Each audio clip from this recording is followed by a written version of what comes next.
Have you had trouble getting a lovely, crisp, clear image with your stamps sometimes, especially when they're large ones?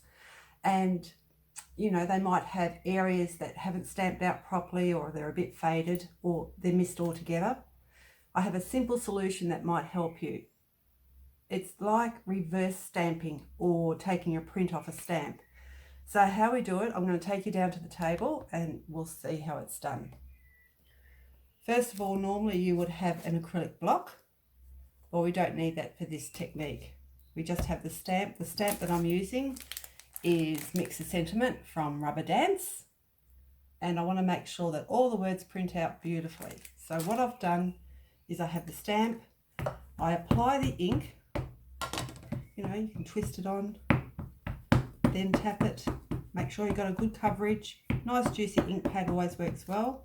And then make sure that you put your lid back on just in case it dries out.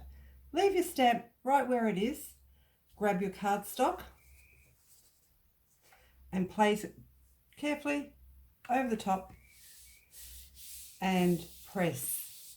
You don't have to press too hard, and I always leave one hand on when I take one hand off, and this is so that the card doesn't slip. If it slips, you could end up with a double image. So always have one hand firm. Now over we go like that. Again, the usual 10-20 seconds, long enough to have a mouthful of your coffee or tea. And then lift it off and you have a beautifully stamped image. Every time. How's that? What I like to do is, if I'm going to do this technique, I'll ink it up again. Same as we did before. Put your lid back on. And again, put your card, this time we're going over to the other side. Put your card down, holding it with one hand and rubbing with the other hand. It's a medium pressure, it's not heavy, it's not light.